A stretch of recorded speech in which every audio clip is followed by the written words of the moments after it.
Welcome to Pulaski Technical College, and welcome to our all part-time faculty meeting. Thank you all for being here this morning, taking a part of your busy Saturday morning, excuse me. It's going to be afternoon for some of you also, to be with us today. We have, everybody should have a copy of the agenda. We have a few things to cover this morning, and without further ado, we're going to go ahead and get started so we can get you out of here in time. So, Pam, it's all yours. It's all mine? Oh, God, okay. Let's go. All right, I know what you're thinking. Just when you promised yourself that you would never be bored on a Saturday morning, they troop out the assessment coordinator to talk about assessment.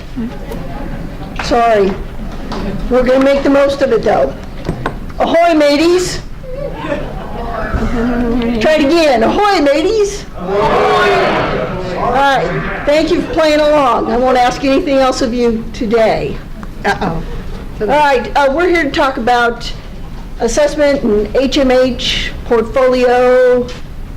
When you come out of here, this is what you're going to know. You're going to that much smarter than what you've been before. We're going to talk about the software program that we are going to add, and it's going to talk with Blackboard and how much involvement each of you are going to have at this point in the semester. We're going to describe your department chair's role and you as an instructor, what your role is going to be for this semester. Don't be shaking in your boots. It's going to be rough seas. Please don't try to jump ship. Probably the only person here that doesn't know this, but what do SLA and HMH stand for? That's what we're going to get to. Okay, that's all right. No problem. It's a good question. That's good. We're SLA good. stands for Student Learning Assessment. Are we ready to go on to the And next one? HMH stands for, I don't know, some publishing company. Whatever. Mifflin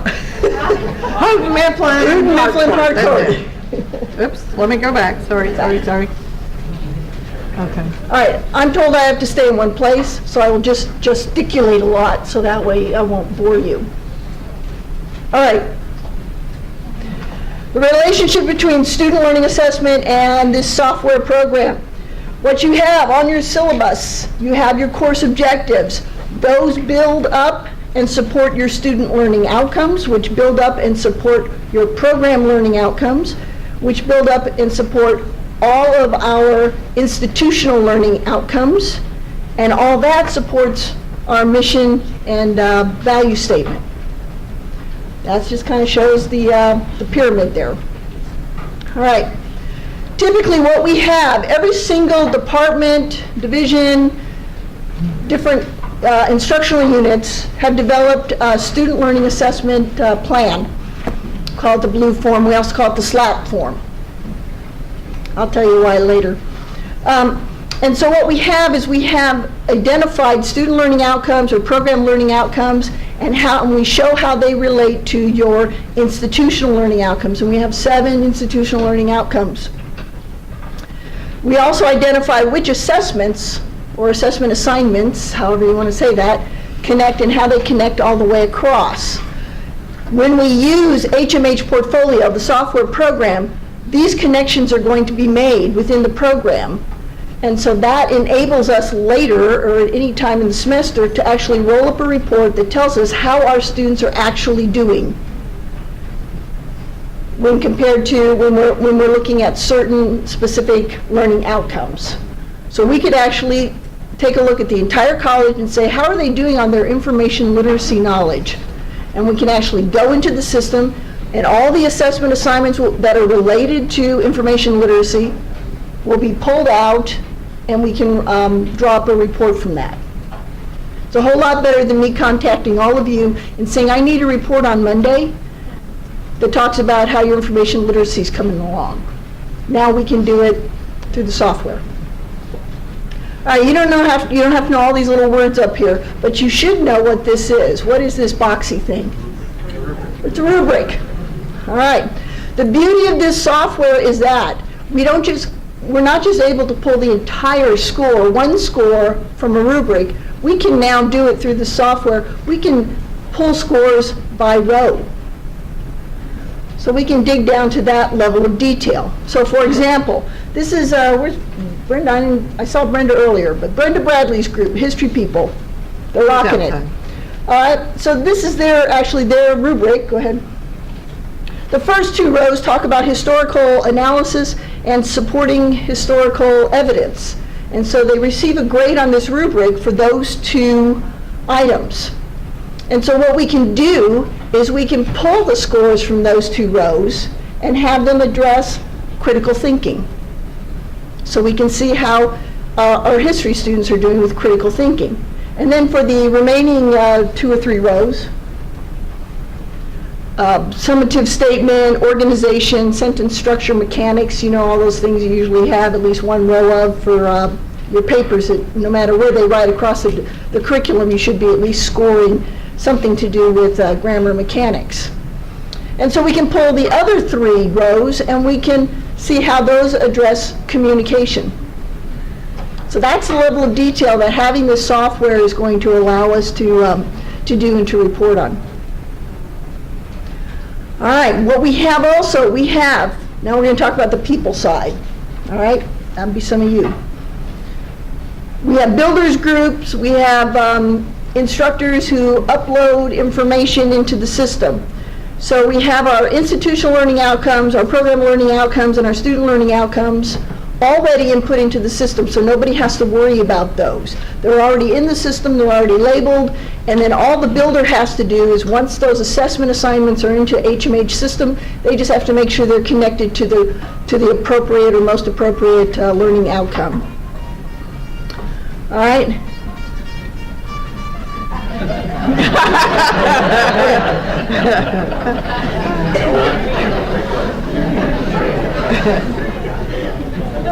I was well trained as a youngster. All right, builders and instructors input their scoring rubrics, their scoring instruments, whatever they might be, rubrics, checklists, rating scores, rating scales, any of that type of thing. And then those are all connected up. A lot of that at your level is going to be done for you. Isn't that a relief? So you're worried about nothing. We're going to have it taken care of for you. All right, so when we ask for a report from the system, we can get all kinds of different reports. I'll just show you a few of them because I know they're really exciting to look at. Thank you. Somebody out there likes data. All right, so we have this chart which basically gives us mean, median, max, median, all that kind of statistical stuff that you forgot if you don't teach math. Go ahead. All right, and then here we have a nice chart, and it's in pretty colors. It basically shows which learning outcomes are being addressed and how well the students in a certain grouping are doing. It's not just pretty colors. All right, so HMH Portfolio. This is the ship we're boarding.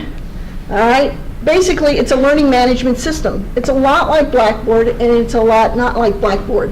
One of the major advantages of HMH Portfolio system is that it actually has a portfolio in which students can upload video, audio, all kinds of neat things, not just print documents.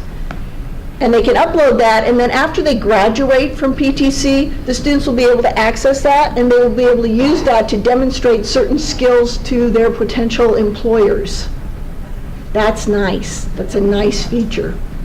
And so that's why we most definitely want to make sure that we capture some of that work that the students are doing, whether it's audio or video or whether it's written work. All right, and then it also gives us really nice reporting capabilities that Blackboard, as of yet, does not have.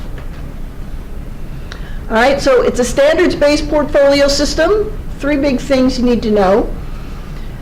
We put in assessments and rubrics, and it helps us to score and collect that data. And it helps us track how our students are doing at the various levels, from the course level on up to the institutional level, and it allows us to report on that. I know this is all exciting stuff. I can tell. I see it in your faces. Okay, so how does it work? You create, submit your outcomes, your builders put in the scoring mechanisms, and then they connect that to the outcomes, and we're ready to rock and roll, and you're ready to have your students submit. This is where Pam takes over. Oh, well, for a little bit anyway. Basically, HMH will run through Blackboard, okay? And it will, it's developed through the partner content. And then there is a box that you click on. Most of this you only do one time as you set up your course. And then the students, you see that when they log in to this site, all they will have to do is click on the assignments and they're there. And again, the average users, you guys are not going to have to build any of this. It's going to be up there for you, okay? And then this is kind of what the students will see, and then when they click on that child maltreatment, which is an assignment that we have to do in some of our departments, they will be able to get to their assignments. They will basically load their documents up there. It's paper, video, audio files, whatever. And then you, as the instructor, will see all those and you can grade them. And the way that the system works, if you're using rubrics or checklists or whatever, the bottom line is that you just click in that box and it will post the grade over here on this side. And if it's several lines of the rubric, it adds them all up, okay? Then you hit save, and the student, once you sync, it will actually bring all the grades back over into Gradebook, and you will see them in Blackboard's Gradebook. So it's not difficult to use, and as I say, the day-to-day users, bottom line is that you'll show your students and then grade your assignments. All right, expectations of instructors. One of the things we want to make sure that all of you understand is this: not all of you will be using HMH this semester. You will be contacted by your department chair, and you will be given specific instructions, and you will also be asked to come to a training with the rest of the team. All right, so if you don't get that call, just stay on board, okay? So keep that in mind. But what we're going to ask instructors to do, some this semester, all of you next semester, we're going to get to you eventually. You demonstrate and guide, so you help the students in terms of helping them understand where they go to click and upload and how to submit their assignments. You're going to grade and give feedback, and that goes, you know, the system, HMH Portfolio, talks to Blackboard, so it all, you don't have to, no double entry, none of that, just all kind of syncs up. And then you make sure it's synchronized with Blackboard so students can access your feedback. That really truly is the extent of what you'll have to do. Please remember, you don't have to worry about HMH this semester unless your department chair contacts you and says, okay, we're going to train you and we're going to get started with this. Can I just ask you a question? Mm-hmm. Two things. I don't grade online, and my students grade paper. Theirs is hand-graded paper.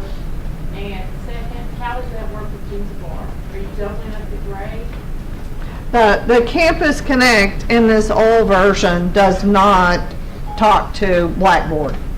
If you know, if you've ever used Blackboard, it does not talk to the Campus Connect in our gradebook right now. That's not to say this time, I guess October of next year, we will be rolling out a brand new student record keeping system. And we're hoping that all of this talks together so it will be a one-time. But we're going to have to kind of muddle through this year. This is not for every assignment. This will be whatever your department tells you are your big assignments that are going to be used to assess your students' learning.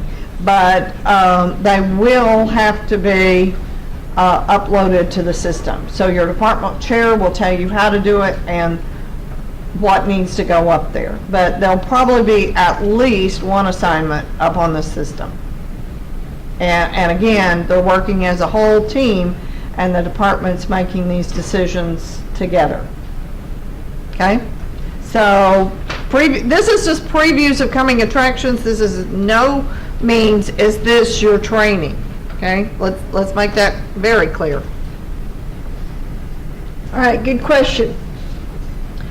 Also bear in mind, like Pam said, there's only a few selected assessment assignments that we're going to collect data on and relate it to the student learning outcomes, the program learning outcomes, and the institutional learning outcomes.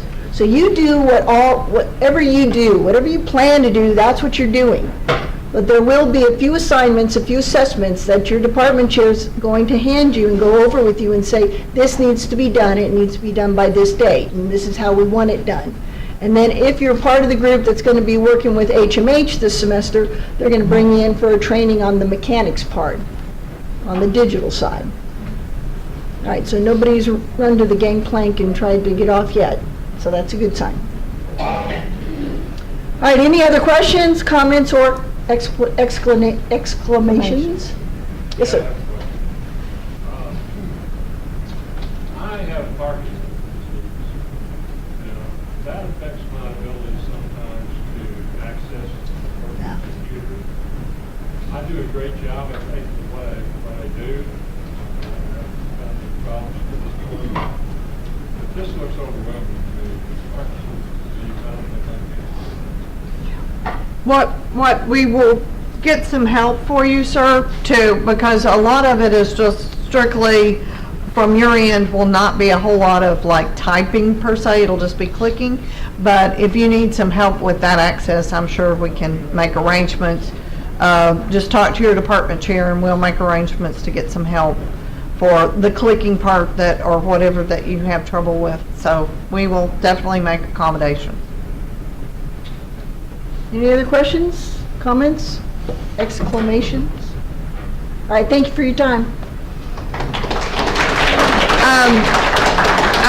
I wanted to introduce somebody that is not up here on the podium, but Terry Patterson is not here today. He is somebody that is moving into a new position that we're calling Curriculum Assessment and Technology.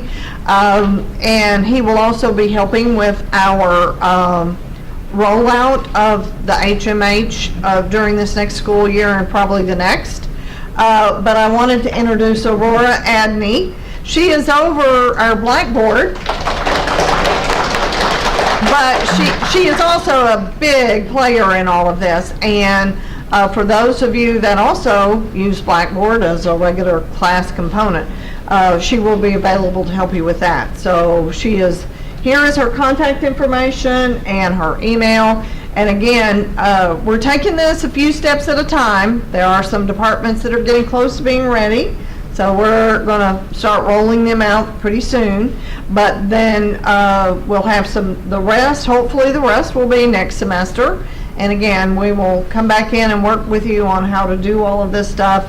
And the day-to-day stuff, once we have it built, is very, very simplistic. So it's not going to be a whole bunch of new stuff to learn. Okay? All right, any other questions? If not, we'll move on. All right, so I'm the Dean of Students, Michelle Anderson, and essentially what my role here at the college is to help you maintain control of your classroom. So whenever you have some of those students who maybe are not cooperating with your instructions or causing a disturbance in your class, or maybe you are concerned about because they're having a behavioral issue, or you think there's a mental health issue or something like that, then I'm the person you should probably contact to be able to get resources and to help you manage that situation, okay? So I passed out a handout, and I know that not everyone probably has gotten one, but it's how to report a classroom incident. So if you need one, I have extras up here.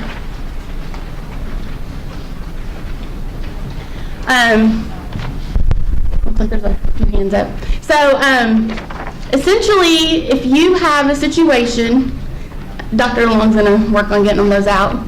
If you have a situation occurring in the classroom and what you're doing is not working, meaning the student is not complying with your request or your redirection of the behavior, then it's time to probably write a report and send that information to me, all right?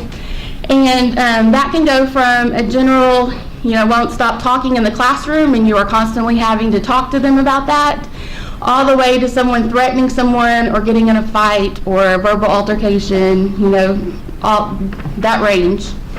So when that happens, there's two ways you can do this. Has anyone ever sent a report in? I'm just curious how many have. Okay. So if you've been lucky enough not to, this is how you would do it. You can First of all, my email address is at the very top right corner. You can just email me directly. In that, I'm going to need, the time, the place, what happened, as many details as possible, such as if they cussed at you and called you a beep, beep, beep, beep. Don't put beep, beep, beep, beep. Put the actual words on there, okay? So I need as many details as possible. Where was the student? Were they sitting down? Were they standing up? Were they in the doorway? Like, where were they and where did they move around? Did they come at you? Did they leave the classroom and slam the door? All those details are important, okay? And that's going to help me whenever I'm talking with the student to show them how that behavior is not appropriate, okay?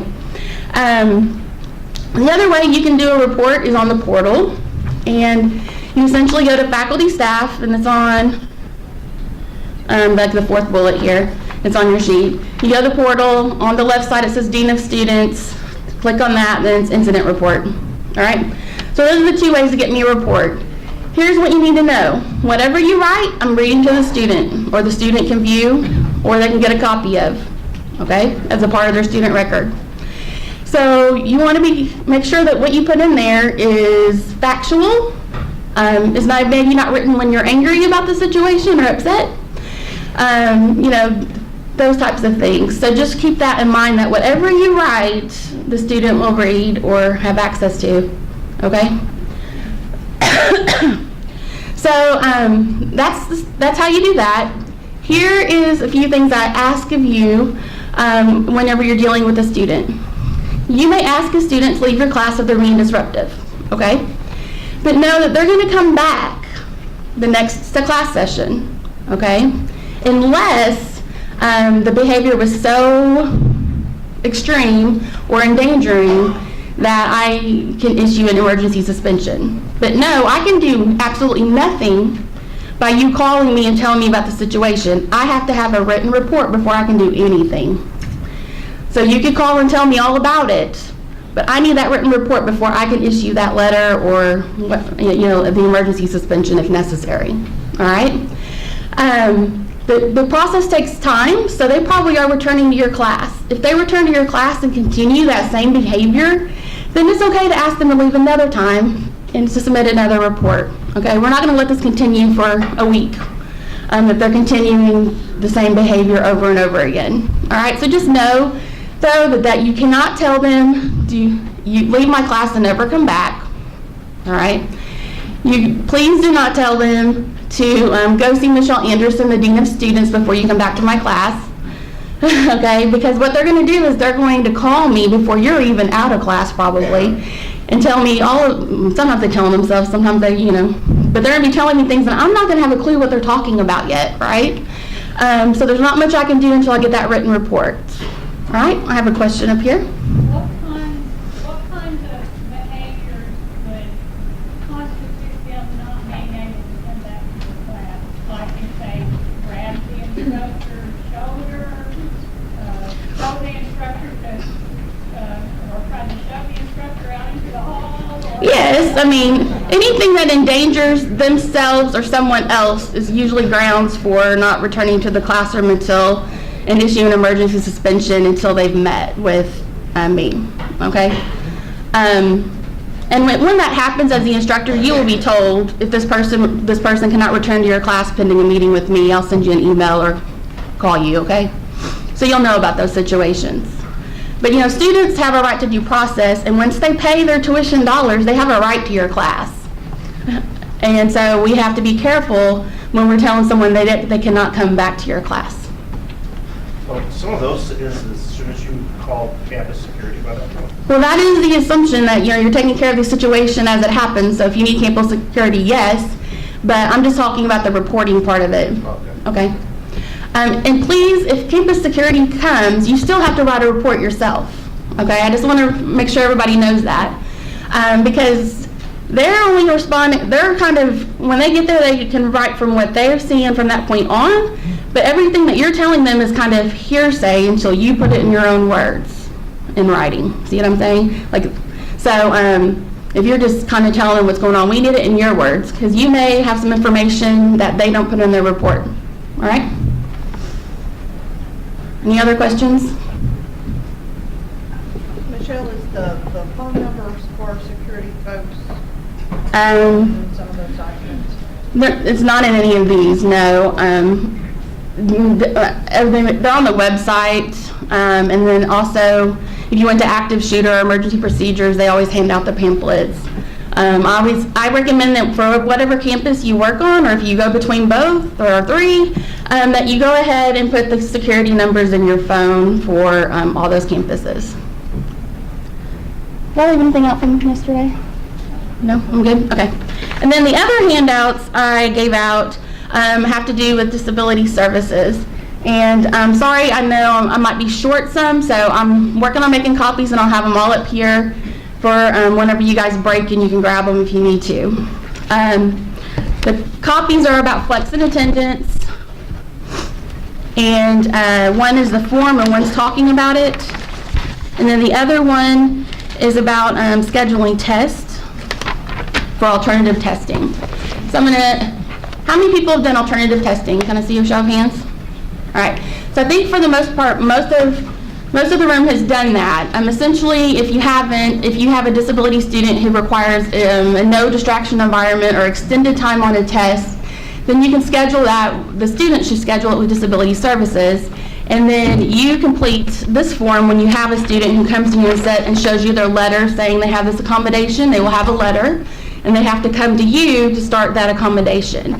And so once that happens, then you would need to fill out this form, which says Alternative Testing Request Form. It's available on the portal, and Rochelle probably next week will send out an email that tells you, that has this attached to it. And so this is very important because we go off of what this says. So if you say they can have a note card or a sheet of paper with notes, we'll allow it. If it doesn't say that, they don't get it, okay? So make sure you're very specific about what you want them to be able to have in the room with them. Now, we don't allow backpacks, cell phones, and all of that, but we can't search a student either, you know, if they have it in their pocket, obviously. So just know that you need to be very specific. And at the bottom, it talks about how much time are you giving for this test for the other students. That's not how much time you want this student to have. It's if you have a 50-minute class, they have 50 minutes, and then we'll do the additional math to make sure the student's accommodation is put in place. Any questions on this? Okay. All right, so flex and attendance. Flex and attendance, how many of you have done flex and attendance? Okay, so about 4 or 5. You'll receive an email if you have a student in your class who is doing the flex and attendance, is eligible, for the flex and attendance accommodation. Essentially, it's the student's responsibility to come to you to ask for that accommodation, so it will not have their name on it. But it will say you have a student enrolled in whatever section who has this accommodation. So that way you're ready whenever they show up with their letter to tell you that they want to exercise that accommodation. The same thing with hearing, deaf, seeing, blind, impaired students. You'll just get a general blanket email telling you that you have a student in your class. All right? ADA does not allow us to disclose the student to you. So a few things in flex and attendance that will help you if you have a flex and attendance student. The first is that on the form that you fill out, that is in here, there is a spot on here that talks about how many classes can they miss to be successful in the class. Really make sure you fill this out with the student, because if you don't establish how many days they can miss in advance, then you really don't have too much of a leg to stand on whenever they've missed half of your class. I know that sounds terrible, but you need to establish that, if someone cannot be successful if you miss more than 15 days, or you miss more than 5 labs. I mean, I'm just making this up, obviously. But, so really think of how many classes can someone miss to be successful in your class, and fill that out with the student. And then you both sign it, I believe. I don't have a copy of it with me, and it comes back to disability services. All right? Yeah. Will the student hand us these papers when they come up to us? No. They'll have an accommodation letter that says they have flex in attendance. Right. These are on the portal, and then Rochelle's actually is going to send you an email with it all in it as well. Okay. But, and if you don't have them or can't find them when a student does, just call us, and we'll be happy to get them to you. How early in the semester will the instructors be notified? You probably already a lot of people have already received their emails. They were working on those last week.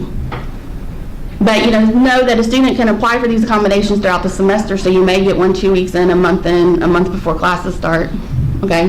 Ma'am, the past college policy has been for 9 classes. If you miss 2 consecutive weeks of classes, we drop them. Is that policy still in effect, or are you saying that this waivers that requirement? Well, students, this doesn't say they don't have to come to class.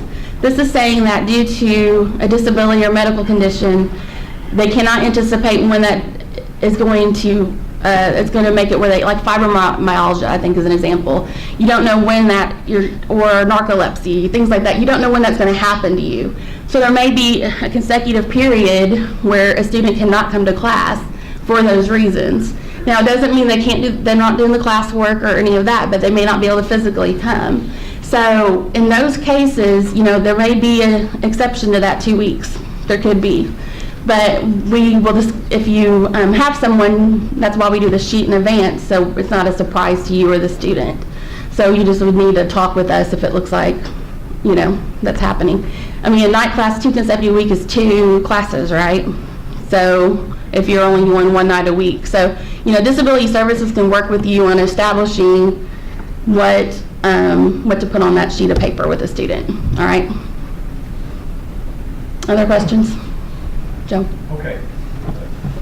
If say you've got a policy that says 4 absences, and you say, all right, flexible attendance should allow me to go up to, I'll make an exception up to 6 absences. Is anybody going to say, is there going to be any judgment made about, well, that's not reasonable? We have a concern with it, we'll let you know when we review the paperwork. So, there's some things that are required with ADA, and depending on the person, I can't speak for it's not that black and white, I guess is what I'm trying to say.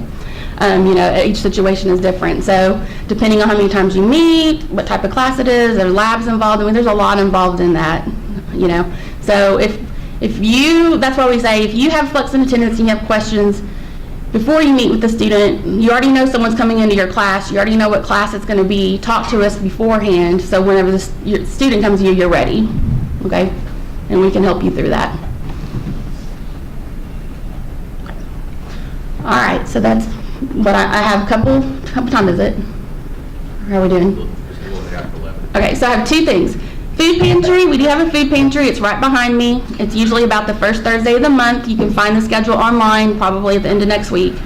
So all students need is to bring an application with them, or we have applications when they get here, and their student ID. So if you hear someone who, needs food, we do have that service. The other thing is we have bus passes. Essentially, you get a sticker on your student ID. You may also have the sticker and ride for free the bus or the trolley or whatever with the central, it used to be CATA, but now it's Rock Region. You'll be able to do that as well. But so if the student's having problems with transportation, they just need to come to the ID card office here at the North Little Rock campus or out at the Student Services at South. Okay? That's it. Is there a food pantry here? At the South Campus, the food pantry is here, but we bring bags over, so that way if someone comes by the office on those distribution days, they can get a food bag. And we'll work on getting signs up and everything.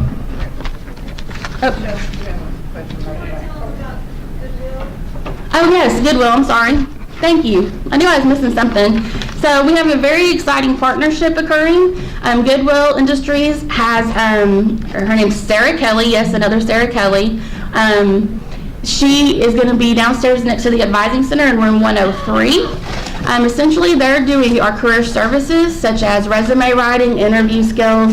If a student needs employment for, part-time employment while they're in school, they'll help them find a job while they're in school or whenever they're ready to go out and work full-time after they get their degree. So they're able to do those services. They said they also have some food pantry type of services they can help with, as well as furniture and clothing if a student, maybe they have a house fire and they need furniture, or they need clothing for a job interview or an emergency situation. So Goodwill Industries is going to be on the first floor of the campus center. It's only here at the North Little Rock campus, and I'm pretty sure Pam is going to send out an email with all the information about that because it was requested yesterday. All right. I thought I saw another hand. Anybody? Okay. All right. Thank you. My name is Mike DeLong. I'm the provost here, and I always forget to introduce myself when I'm introducing everybody else, or having them introduce themselves. Provost here, EVP, also the Chief Academic Officer, head cook and bottle washer sometimes, and the individual who does all the stuff that Dr. Ellaby doesn't want to do. So that's my job here. That's the provost job. A lot of people never heard that term provost before. That's pretty much what that is. Okay, what I want to talk to you today about is what is being handed out to you right now is a student retention toolkit. Now, the reason that we're taking the time to do this is because we're at a point in our PTC life that we need all hands on deck to help us with enrollment. And as we went back and checked the data, why our enrollment is dropping. Of course, there are a variety of reasons that you've all probably have read about in journals and other places. The economy's better, so students aren't coming to the schools anymore, not as much. There's all kinds of different reasons why. But what we found out here also is that one of the reasons that our enrollment is dropping is because we can't keep the students that we have. That for whatever reason, a lot of the students, a big chunk of our students are not coming back.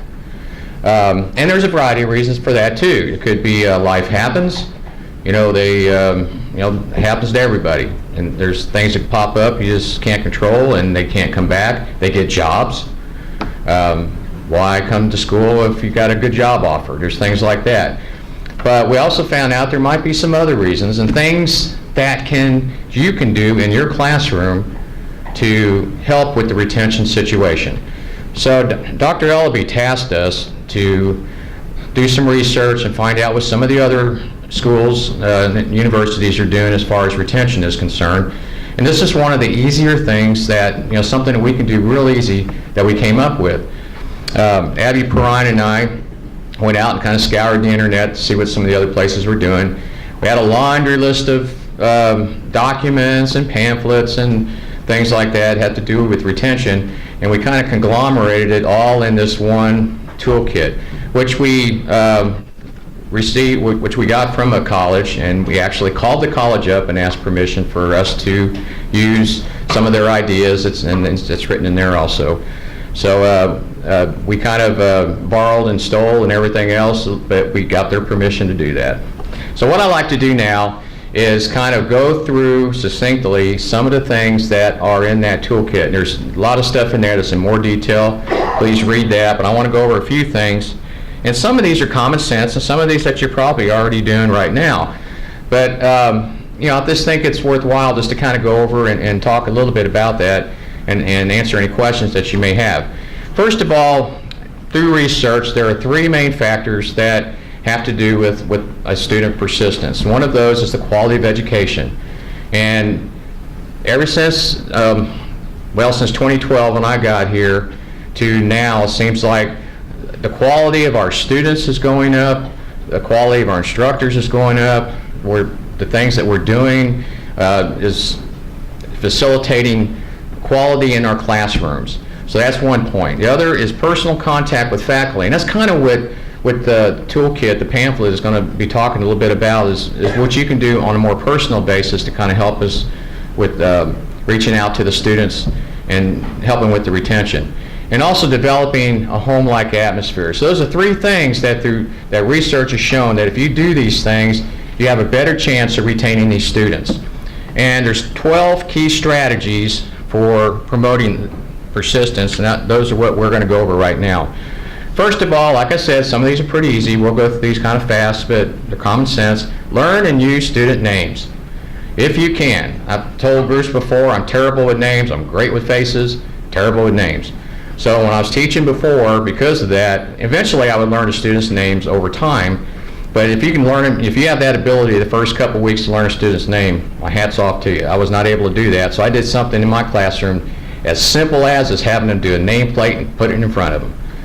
And that way I can go around, I can call them by their first name. And boy, I tell you, when you do that, you see a student's face light up, and they seem to kind of pay more attention, don't they? So something as simple as that you can do. Or you can do a seating chart or something that helps you remind yourself what these student names are. And like the slide says, there's magic in a name. There really is. There's magic in that name. How do you feel when somebody knows you well enough, especially when you're up on, in front of that room? I mean, you're not just the sage on the stage, so to speak, but you're a mentor. They're looking up to you. You're it. You're the source of the knowledge for that particular class. You're the example. And boy, if you take the time to learn their name, they're going to pay attention to you. Second thing is creating a just overall positive classroom environment. And a lot of this has to do with just respect. Just respect the students like you would have them respect you. You'd be surprised how far that goes. You need to encourage them. If they're having problems, and you know they're having problems, get with them, talk to them, figure out what you can do to help them, offer them resources. And then I believe there's resources listed in the pamphlet. There's you're going to the library or using tutors. There's all kinds of things that you can offer to them. And also figure out a way of just making the learning experience more fun. Instead of just what a lot of sages on the stage do, which is they just stand there in front of the group and lecture. They make it a little bit more fun, kind of change it up a little bit. Anyway, it gets their attention, gets them to want to come to class, makes them learn, and facilitates them staying in the classroom environment. Provide access to course materials. There's going to be a lot, some of you may have lots of stuff for the students to read extra. Have that available to them on Blackboard or through the library. The library has an area they can go online and get all kinds of information. So just make sure you share that with them. Communicate what your expectations are in that class. You can give pre and post tests, which is really an excellent way of doing assessment, isn't it? Now you should do things in between also, but that's a really good way of seeing what their readiness is. How ready are they to take the class, and you kind of fill in the gaps in between there. Start out the first day of class reviewing the syllabus. I told some folks earlier that the syllabus is the contract, a literal contract with the student, and it is looked at that way everywhere. So it's a good idea to go over that syllabus and actually even get them to either sign something, do a syllabus quiz, which online folks are required to do. Whatever you need to do, get them to understand this is the contract, this is what you're going to do, this is what you're going to teach them, what they're going to learn at the end of the class. So there's no confusion whatsoever. State how they're going to be evaluated as far as what tests, exams, expectations they're going to have in that. And one of the things I used to do a lot, and boy, it helped me tremendously, was having some kind of feedback time at the end of the class where you get an idea whether you actually taught them something, whether they got it or not, basically. Now, it's also called the muddiest point. And you're basically asking you can also ask them what went well. What didn't you understand? What did you understand? And there's different ways of doing that. What I used to do in class is just simply hand out a piece of paper. I had some pads made up with those questions on it. And I handed them out every class period. You can just write it on a piece of paper if you want to, or you can get some pads made up asking those questions. What didn't you understand? What was the muddiest point? And what did I do well? And I knew immediately what I needed to do to change or continue on with the next class period. So that is a great form of assessment, and it helps the learning experience overall. Okay, just change things up. Don't keep doing the same thing over and over and over again. Those who know me pretty well know I love to laugh. I think I got a pretty good sense of humor. Bring that in the classroom. It's always, having a more lightened environment will help the learning experience. And again, kind of reflect back on how you were taught. How were you taught when you were in college? What kind of professor did you enjoy learning from, and which one did you hate going to class in the morning or the afternoon, or at night? Did they just bore you to tears, or did they make you laugh and you learned, they helped you? So kind of use your own personal experience as far as that's concerned. Use lots of demonstrations if you can, anything you can do to kind of mix things up. Excuse me. Another way of doing it is have students restate whatever you were teaching that day through a reflection session, a self-assessment of how well that they've grasped the information, and basically all you need to do is just ask, what did you learn today? You can point to a student if you want to. What did you learn today? Kind of keeps them on their toes, believe me. And basically making sure whether they're getting it or not. Provide opportunities for students to interact. I've found out in my experience, and then from talking to other good instructors who were considered to be very good instructors, that they always gave the students an opportunity to interact in one way, shape, or form. There's a variety of different ways of doing that. You can give them case studies that reflects the lesson of the day and have them talk about it and give a report out. Have them get in groups and talk to one another while you facilitate. All kinds of things like that. There's something to think about to get those students engaged in what you're doing. And I like the bottom one. It says allow students to take 10 minutes and compare lecture notes with each other. It's almost like having free-range students out there, but they will do that. They'll get out there and they'll just kind of compare their notes on what you went over, and you can listen to them kind of talking back and forth and kind of jump in every now and then. It really helps out tremendously. And really important is continue to give encouragement to the students. You're going to know in your class which students are getting it and which ones are not. And the ones that are not getting it, you need to give encouragement, of course, to both of them. But the ones that are not getting it, you need to sit down with them and help them.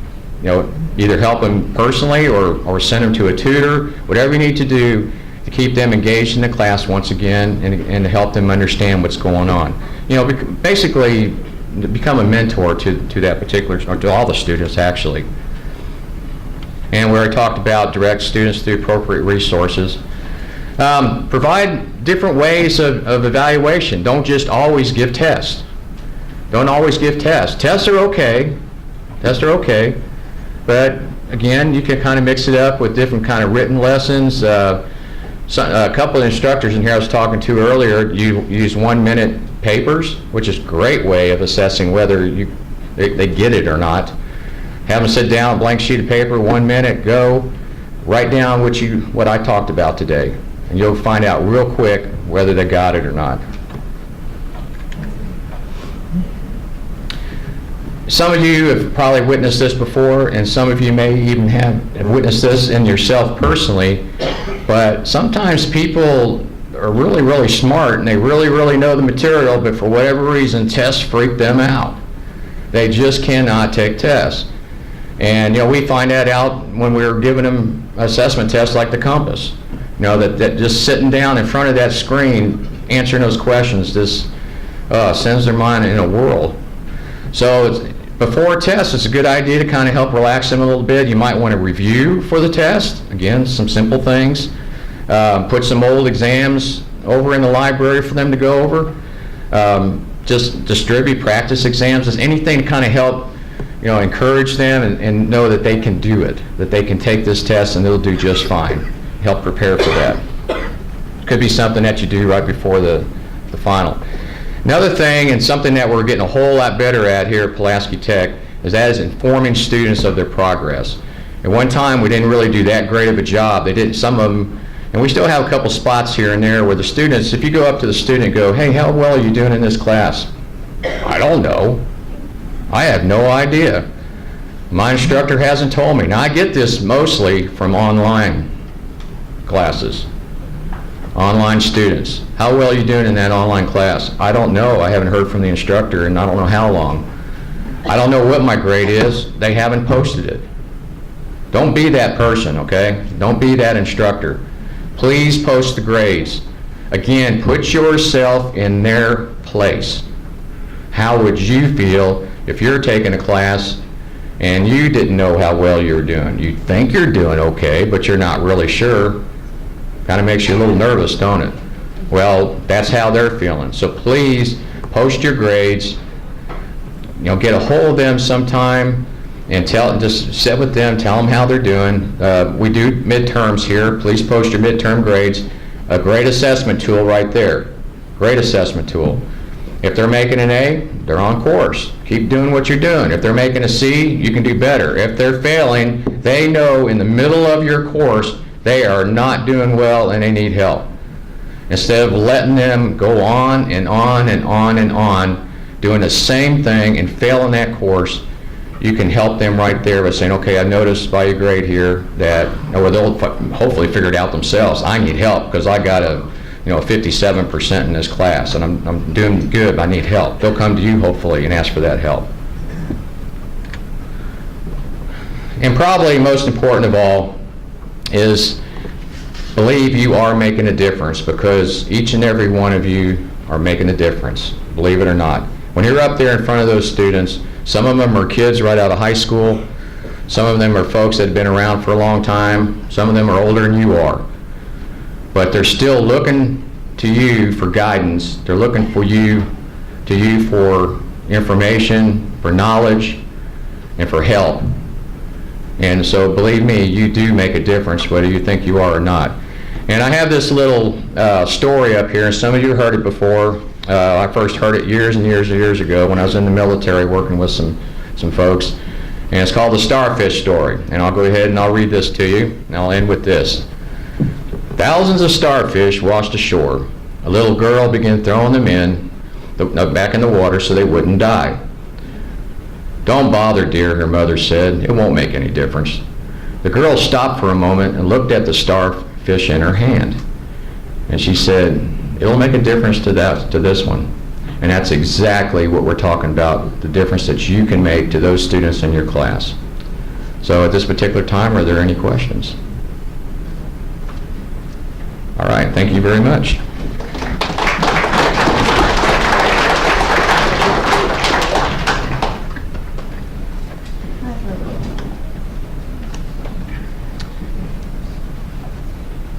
I think, am I first? You're You? first. Oh, I'm first. Okay. Oh, you got me again. All right. Pam and I are going to talk to you a little bit about some things you need to know about, some heads-up things, and some little bits of information. And the first one is faculty credentials. We're asking for you for your credentials for a variety of reasons. The main one is the Higher Learning Commission, our accreditation agency, demands that we have all credentials on file. So we have submitted our portfolio, which means that every so many years we're an AQUIP school, which means we're a quality improvement type school, so it's a pathway in HLC accreditation. And what they're going to do is when they come, after they review our portfolio, they're going to send a team here to look at us to make sure that we're doing what we say we're doing to continue our accreditation. And one of the things they're going to do is they're going to randomly pull instructor files from HR, and they're going to see if we're using the right folks teaching the students. In other words, whether you have the credentials or not that you say you have, or that we say you have. So if you do not have your credentials, which I mean, what I mean by credentials, any kind of certifications that you have that qualify you to teach here at PTC, including your transcripts from whatever college you came from, if you don't have those in, please get them in ASAP, now, please. We don't know when the team's coming in. Besides that, it's just a good thing to do. We need those credentials. So how many of you do have your credentials submitted, just a show of hands? Yay, majority of you do. Okay. You have yours in since 2004? Okay. Well, there's no guarantee we have them, so you may want to check. That's a good point, though. If you're in doubt, please go to HR and check and make sure they have them. Because we are also transitioning everything over to a digital system, so putting everything in digitally. So we want to make sure we have your credentials. Now, if your credentials are not in there, then we will probably know that here pretty soon, because we're going through everything. Department chairs know that to make sure that they check all the credentials. So you'll find out here pretty soon anyway. You want to go ahead and do the pay formula? I'll jump in with mine. Okay, well, I'll tell you what, I'll just go ahead and do all my stuff and Pam will do hers. Pay formula. Okay, some of you volunteered to be part of the pay formula that we put in place over the summer. And the pay formula is what happened was this. Over the summer, there were several classes that were short on students. They had maybe 8, 7, something like that. We did not want to lose them. So came up with an idea, let's try an adjusted pay formula for those part-time faculty members that that were on the books for teaching this class, to see if they would go ahead and continue on. And the way the formula was put together, we just kind of went out there and asked some people, what do you think a formula should look like? We got some input, and we decided to use one of them for the summer. Worked out great. Our enrollment shot up for the summer, kind of saved the summer actually. So it worked out fantastic, and thank you to those who volunteered to do that. What we're trying to do is develop something that when a class does not meet the minimum required size, that we can still turn it into a win-win-win for everybody. In other words, a win for the student because they get to keep the class, they get to take the class. Number two, the instructor gets paid something because the class doesn't cancel. And the college also still makes a little bit of money in the head count. So that's the reason that it came out.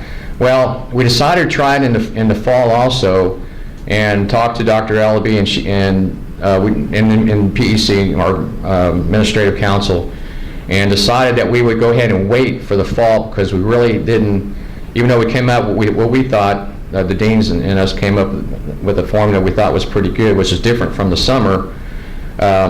We thought we should go ahead and vet it through the right channels. So we decided to do that this fall. So in the spring, we're hoping to have another formula, whatever that looks like right now, I don't know.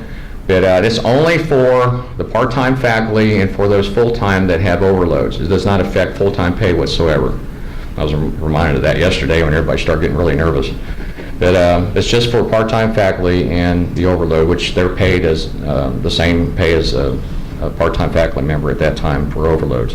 So that's what that's all about. So more to come on that, but that's what kind of drove it and the reasons for it, and again, more to come. Okay, another thing I wanted to bring up is mandatory training. We do have mandatory training that we're asking all employees, which you are, even though you're part-time, you are an employee here at Pulaski Tech, we're asking you to do. And there's 4 of them, if I can remember what they are. There's Laura's Law, emergency procedures, active shooter, and what was the other one? Title IX, sexual harassment. And mandatory reporting? Mandated. Oh, mandated reporting, okay, thank you. Yeah, I went to the training, I couldn't remember that. You can get these online, so if you go to the website under professional development, I believe Jane showed you that page earlier, those of you who are in here, but it's through the portal, and just go through there and click on mandatory training, I think is what the link is, and that will come up, and you can go ahead and take this sometime over the next few weeks or a month or so if you don't mind. It's a good idea because it does go over what's happening here at PTC if we do have an active shooter, which we always, we live in that world nowadays, folks, so it's a good idea to know what to do and all the other things associated with the mandatory training. The last thing I want to talk, well, I'll talk to you about something else after Pam gets through, but the last thing I want to talk to you about is talking about active shooters and emergencies and all that stuff. I wanted to share with you a couple new things that you can get on your phone that will help you tremendously if something does go on. Plus, it'll help you receive information if something does happen on this campus, to include closures for weather and things like that. There are 2 apps that we have developed, and one is called Rave Guardian, and you can get them through the Apple Store or if you have an Android phone, from the Play Store. And if you type in Rave Guardian and you fill in the information, I know some of you can't see this, but this is kind of what you're going to get after you fill out the information about who you are, where you're at, and all that. And you'll see on there you have an inbox for any kind of messages. You can list guardians, in other words, people that you want for you want for emergency contact, excuse me. But probably these are the more important ones here: is call PTC Campus Police, call 911. At a click of 2 buttons, to activate the app, and one of these, you can get a hold of campus police or 911 in case you need to right away. Also, you will get emergency messages through this also. It'll beep at you, you'll see a message come up, and it'll say, take cover, a tornado's coming, you know, whatever the situation happens to be. Okay, the other one is PTC Mobile. You can also get these through the Apple Store or the Play Store.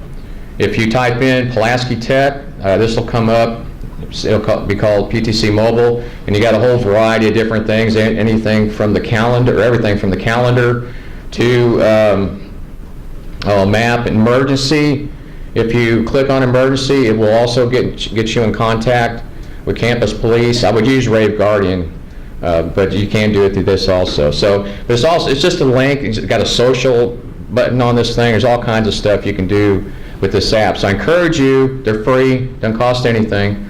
So that's Rave Guardian. You just type in Rave Guardian. It'll come up. And you can download it, or Pulaski Tech to get PTC Mobile. Yes, sir. Hey, on the Rave Guardian, sign up using your Pulaski Tech email. If you don't sign up using your Pulaski Tech email, you won't receive the Pulaski Tech information. Thank you. That's very true. And you Forgot can go about to the that. campus police website and you can download everything Dr. DeLong mentioned to you.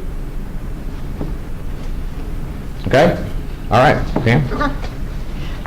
I realized earlier, I just assume that I'm everywhere, so I just assume everybody knows me. And I realized I didn't even tell you my name. Pam Cicerillo, I'm the Associate Vice President for Learning, so I'm kind of his sidekick. So, as you may know, Mary Ann Shope retired, and so Dr. DeLong is now the Chief Academic Officer, and so now I'm his sidekick instead of Mary Ann's. Anyway, first thing that I want to talk about, and she left a while ago and I had a little minute of panic, is that if you are working at South, I want you to make sure that you know Vina Garcia, back here in the back. And this goes back to, if you are, wherever you are, you need to let your division secretary know that you're going to be absent. But also, in this case, Vina is our site coordinator down at Little Rock South. So if you are at South, I need you to let Vina know if you are going to be absent, and she will put a sign on your door. And she has a telephone number. It's 501-817-6286. You want me to repeat it? Okay. 501-817-6286. That goes directly to Vina's cell phone. So please, especially if you're teaching at night, let her know early in the evening or early in the afternoon, so that she's not there like all night long. She really doesn't live there, although I think sometimes every time I called her, she was still there. But please let her know, and the same thing, if you're teaching here, make sure that the division secretary or your department chairs know that you're going to be absent, so that we can at least notify our students. So there's that. I promised her. You will have a mailbox at both locations, either South or here. And we've asked the department chairs and deans to make sure that we have a list of all those people. So be sure and check your mailbox at both locations, so that if there's notices or whatever, that you will be receiving in the mail. Now I'm going to talk about just really boring stuff. The academic due process is something that we've been working on a while. And, Michelle was talking about situations with discipline. That's student services side, okay? And also, if a student has a complaint, and this is just has nothing to do with academics. I don't think my teacher likes me. I think she's harassing me. Well, that is a complaint, and there is a complaint process for your students. They need to know where to find it. We no longer have a student handbook. Everything is in our catalog, and I believe it's page 50 or page 70. I've heard different things, but there is a whole section in the complaint process in our catalog. And the catalog is, the latest version is always online. So you may want to mention to your students how to get to that in case they have questions, because we no longer do the mass distribution of catalogs. Okay? But let's talk about academic due process. That's a different kind of problem for the students. This involves grades. This involves attendance or any kind of the academic process. So if they have a complaint, there is a step-by-step process for them to use, and there is a form that they fill out. And what we've found is that students that are unhappy, they'll go directly to their dean or to their department chair or whatever. That is not the proper procedure for them. And I'm going to mass email everybody the form that they're supposed to use. Because I used to be a dean, and I can tell you I'd have these people show up in my office, and the very first thing that I would ask them is, have you talked to your teacher about this? No. And I'm like, well, that's kind of the first place you have to start, is talk to your teacher. There could be a whole total misunderstanding. So sometimes that helps them open up the dialogue, okay?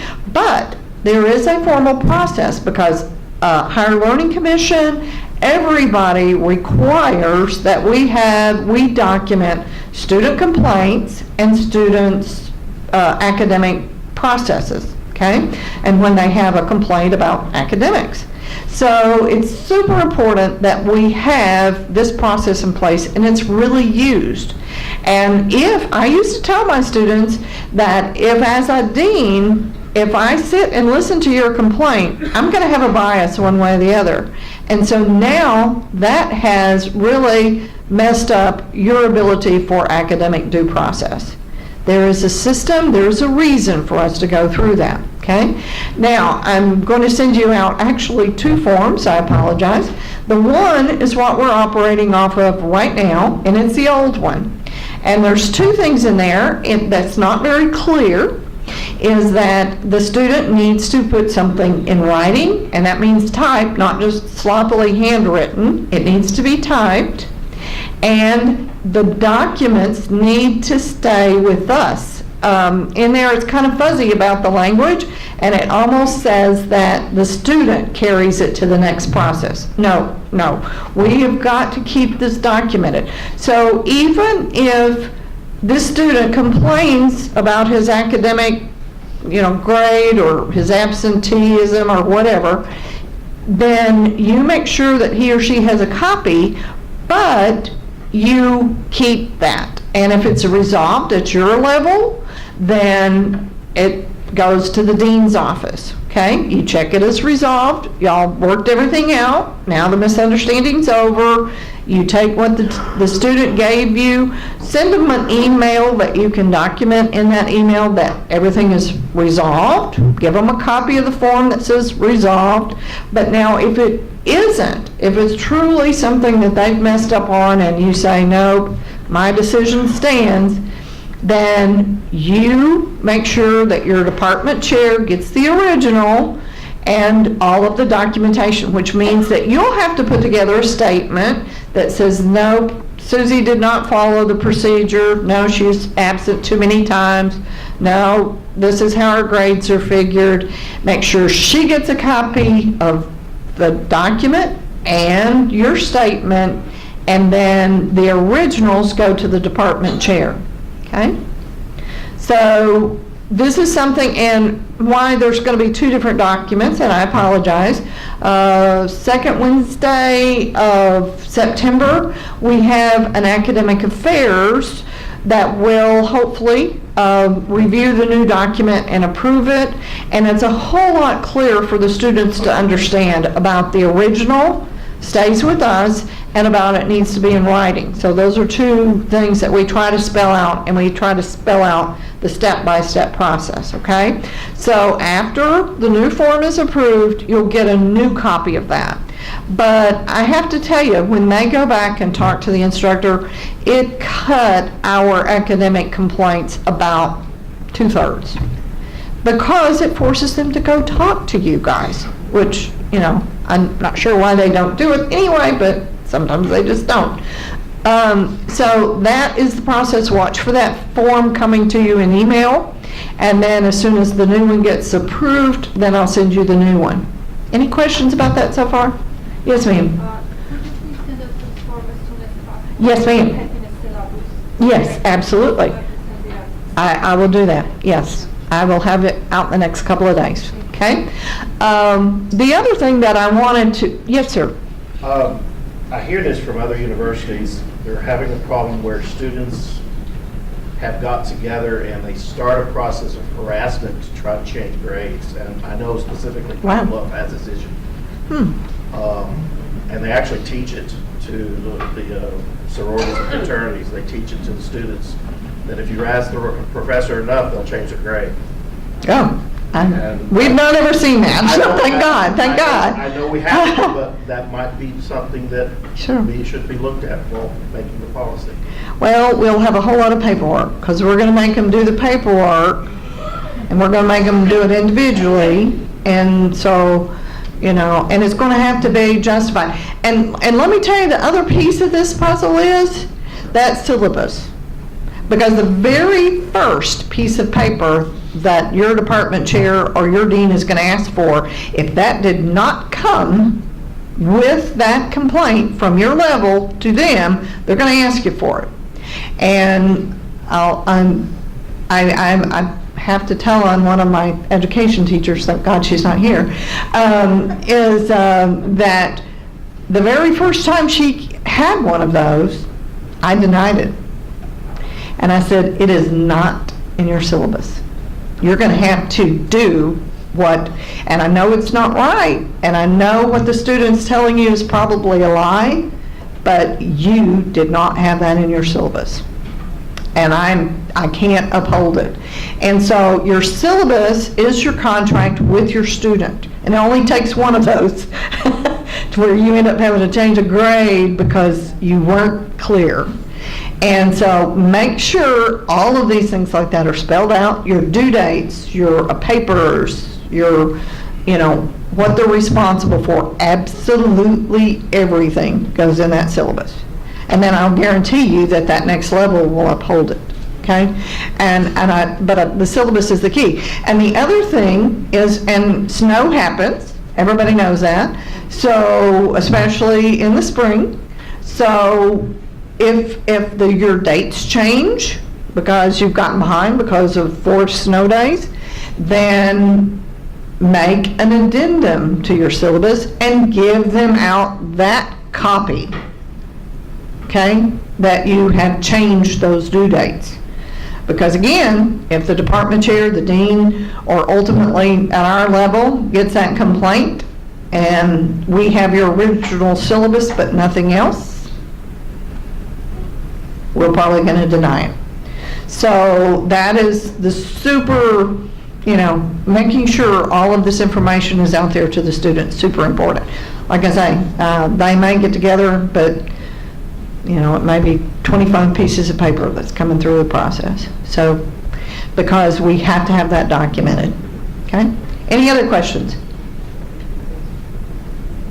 Does that sound mean? It does. It does sound mean, doesn't it? But this is post-secondary. This is college. So that we kind of have to make sure that they understand that. The other thing that I just wanted to touch on briefly, and again, I'll make sure this is out there to you as well. Incompletes are not supposed to be given within the first 2 weeks. We are not a correspondence school. Just saying. So, I have seen in the past an incomplete coming through, and that, early in the semester, incompletes are for people that cannot complete, and that means it's at the end of the semester or close to it. I'm not going to give you a date because there is a recommended amount, I think, in the catalog, but and I want to say it's like 2/3 or 60% or 60% of the coursework has to be finished, okay? But again, if you have some of your major projects at the end of the semester, that may be well into that 60%. So that again is something you need to talk to your department chair and your dean about, so that those decisions as to whether an incomplete is appropriate. But then, if a student truly, and a deployment, all bets are off, guys, so we're not talking about deployment here, okay? We've got to support our servicemen and women. But the incomplete, there is a form. And this, again, is a contract between you and the student, saying this is what you lack to finish in my class. And this is some recommended due dates. Now, in reality, they have a semester from when the incomplete was posted. But if there is an incomplete on your grade sheet for any semester, there better be an incomplete form in the registrar's office, okay? And probably your dean and your chair needs a copy of it, okay? In case something, heaven forbid, happens to you. Yes, sir? Ma'am, I also need to include, that does not include the students failing. No. And again, they've got to be passing your class, and it has to have the 60% done. And so again, that, I'm not going to say that's the last 2 weeks, that's the last 4 days. That again is very much open to interpretation depending on, you know, the amount of content that's at the end. But just remember, there's probably a form for everything, but those two I'll definitely make sure that you get, so that there's no, you know, problem with misunderstandings, okay?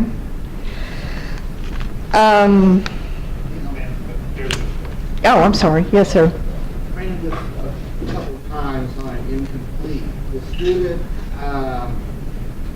if they had not finished the course, they would have still had like a D in the course. I know if they don't make up the work, it automatically changes to an F.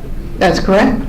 So if they have a D, but they get an incomplete, they qualify for the incomplete. If they don't turn that work in by the due date, does the student get the D or does the student get the F? That they technically have to the end of the semesters. The due date, to that next semester. The due date is just to help them stay on target. If there's 4 or 5, whatever things that you're asking them to turn in, it's just so in reality they don't get behind. But the reality is that they do really truly have till the end of that next semester to work off That they that work. don't do that work at all. If they don't do that work, they've got an F. Okay. If they don't end up turning it into you, then they've got an F. Okay? Any other questions? The other thing is, this year we have put in place a syllabus template. The department chairs and your deans can help you with that. Again, I will be emailing that out en masse to everybody. And that there are some required items. Now, again, if you have extra items, don't worry about the numbering, don't worry about the, the heading. What we're worried about is the elements in the syllabus. We want every item that's in there that's required in your syllabus, okay? You can have it 20 pages long with extra stuff, but what is in that template, we want you to make sure is in your syllabus, okay? There is some statements, I think, that's not on there for the online classes. I think Catherine has already emailed it out to everybody, but I'll shoot it out again because there are some requirements for online attendance that is required. And so that needs to be in your syllabus as well. They're asking for your student learning outcomes. You've heard that story already. And get with your dean and your department chair to make sure that you've got your correct course outcomes or your correct program outcomes on your syllabus. They, in particular, if you're teaching an ACTS course, which is the college transfer courses. If you have an ACTS course, those learning outcomes have got to be on there. They're part of the requirements of the ACTS. So if you have any questions, again, your dean, department chair can help you. Well, I have one other statement I was going to make, besides the goodwill, that's all I have, is besides the goodwill, is that I want to let you know that we're working diligently with our four-year partners to also provide a UALR advisor on our campus full-time. We have a part-time UCA and a part-time UIPB. We'd love to have the rest of the world here too. But make sure that if you have students that talk to you about transferring, that they are aware of those people. And we can get you that information sent out. I'll do that at the same time as I send you the contact information about Goodwill. And one other piece is that I need you guys to help us pass on the word about adult education. We have many students, you know, we're no longer an open enrollment campus. There is minimum scores to get into our college now. And we have many of our contacts out there that need that extra help to be able to make those minimum scores. And we now have, and if they're working on their GED or just need, you know, extra tutoring help for, you know, things that they're working on, we have a adult ed center on this campus and on the South campus. We're hoping soon to expand that into some ESL services as well. So just be aware that if you need some information on that, I'll probably just do a mass email, but if we don't use those adult ed centers, they may not let us keep them. So please, please, please, if you have contacts out there that need those services to prepare to go to college or to get their high school diploma or to work on ESL, please contact the folks that I'm going to send out to you so that we can start utilizing their services. They're here pretty much full-time. I think South is part-time, but we'd love to see a whole lot more students coming in. So I think that's everything. All right, thank you, Pam. Thank you. All right, winding down here.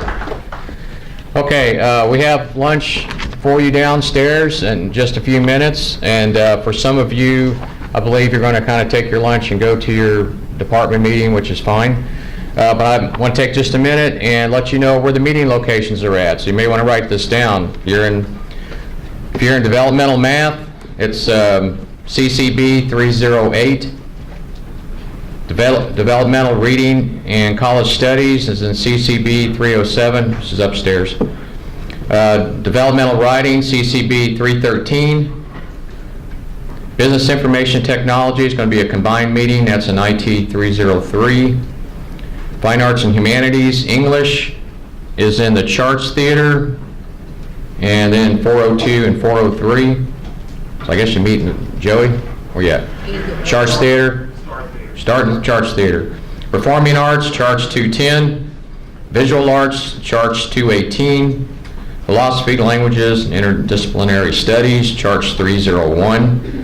Communication, Charts 227.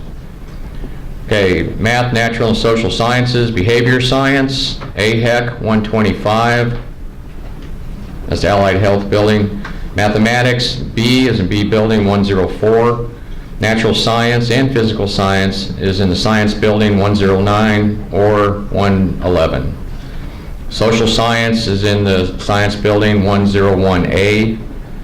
Allied Health and Human Services, a combined meeting, AHEC 123. And Technical Industrial D is in D Building 101. Yes, sir. Where's the Dallas gate connection for Dallas? And all your flights have been canceled today because of weather. Sorry, folks. All right, go ahead. I was just going to remind the deans and department chairs, we did make some schedule changes late yesterday. So, as I think, does everybody have contracts with them today? Yes, no, yes, no. Anyway, if there was some schedule changes and you have contracts with you for your folks, be sure and watch for the ones that we made the schedule changes for. And if you need some help with that, I brought a list. All right, folks, have a great day. Have a great...